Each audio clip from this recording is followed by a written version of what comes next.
Veniamo allora ai risultati di questa 30ª giornata del campionato di Serie B B-Win. Crotone Ascoli sospesa, e per l'Ascoli già la seconda partita consecutiva che non riesce a giocare per la pioggia torrenziale. A Empoli, Modena Empoli 1-0, Frosinone Albino Leffe 2-1, Livorno Varese 0-0, Padova Siena 0-0, come anche Pescara Regina 0-0. Portogruaro Grosseto 1-1, Sassuolo Cittadella 1-1, a Trieste, Piacenza Triestina 1-0. Vicenza Torino si gioca lunedì alle 19, sempre lunedì Atalanta Novara alle 21. Vi ricordo anche che Ascoli Vicenza sospesa martedì il 1 marzo, 29esima giornata per la pioggia su Ascoli, verrà recuperata il 22 marzo prossimo alle 20:45, mentre ovviamente Crotone Ascoli di oggi non si sa ancora quando verrà recuperata. La classifica: Atalanta 58, Siena 56, Novara 53, Varese 47, Regina 46, Pescara 42, Torino 41, Livorno 40, Empoli Grosseto 39, Vicenza e Piacenza 38, Padova 37, Sassuolo Modena e Albino Leffe 35, Crotone 34, Cittadella 32, Portogruaro 30, Frosinone 29, Ascoli 28, Triestina 27.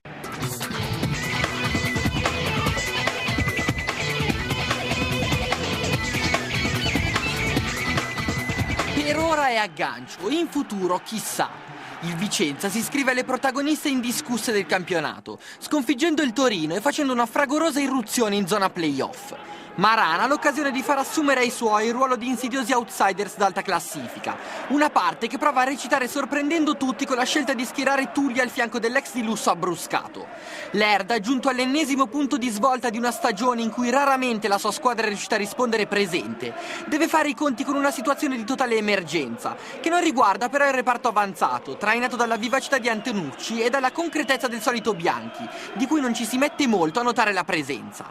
È però la commistione tra la freschezza atletica vicentina e gli atavici svarioni arretrati Granata a dare il primo scossone alla partita.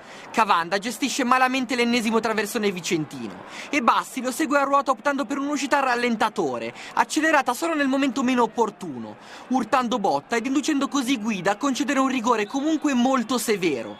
E poi abbruscato a concretizzare il tutto nella rete del vantaggio, spietato sia nell'esecuzione che spiazza Bassi, sia nell'esultanza che non rende giustizia al suo passato Granata. Come d'incanto, assieme al risultato cambia anche la manovra del Toro, che seppur fugacemente, da impacciata che era, diviene talmente fluida da consentire ad Antenucci di trovarsi solo davanti a Russo per il più facile dei pareggi. Il blocco psicologico Granata viene però confermato sia al momento della sciagurata conclusione, che nel prosieguo di un primo tempo in cui al di là di questo colpo di testa di Rolando Bianchi non si annotano altre concrete ipotesi di pareggio.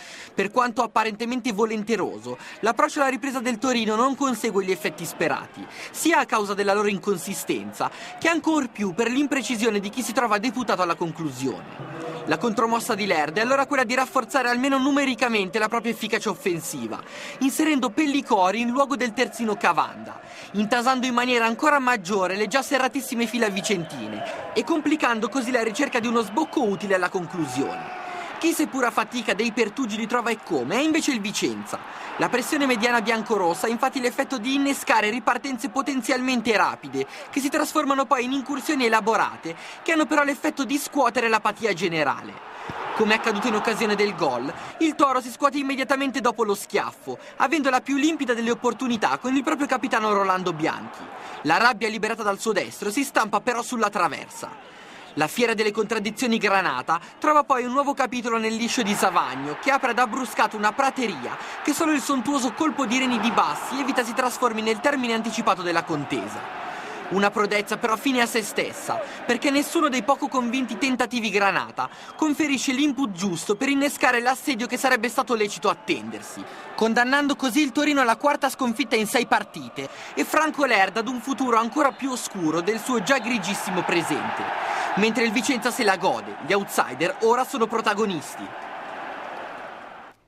4 sconfitte nelle ultime 6 giornate, difficilissimo il periodo per il Toro, per Franco Lerda, nonostante ciò strappa la conferma da parte del presidente Urbano Cairo. Ecco la classifica con l'Atalanta sempre in testa, 59 punti.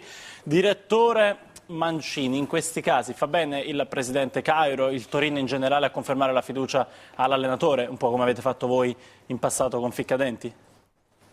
Sai, il cambio dell'allenatore è sempre qualcosa di traumatico, è sempre visto come la scossa che deve cambiare, far automotivare un ambiente, i giocatori che hanno perso forse un po' di smalto. La domanda vera è di dire chi viene dopo, insomma, perché se c'è un'alternativa valida è facile puntarla, però vediamo che ultimamente negli ultimi anni si è verificato, l'abbiamo detto prima col Brescia, che allenatori esonerati dopo un po' ritornano in auge, quindi ritornano, sarà anche per il fatto che poi uno non è che può cambiare 3 allenatori e mettere a busta paga 3 allenatori, però insomma questo andirivieni lascia pensare che forse delle volte le scelte troppo affrettate non sono buone consigliere.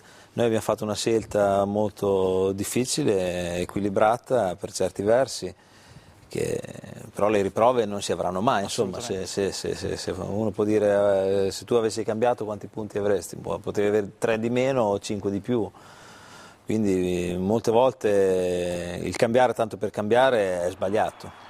Marilena Lerda ha confermato, possiamo vederlo anche sui siti internet a quanto pare, subito dopo la sconfitta con il Vicenza. Non ha parlato però il presidente Cairo. Esatto, infatti la conferma è su tuttomercatoweb.com, nonostante questa sconfitta e nonostante soprattutto le polemiche, le richieste di esonero da parte della Piazza Granata, Lerda resta al suo posto al 100%.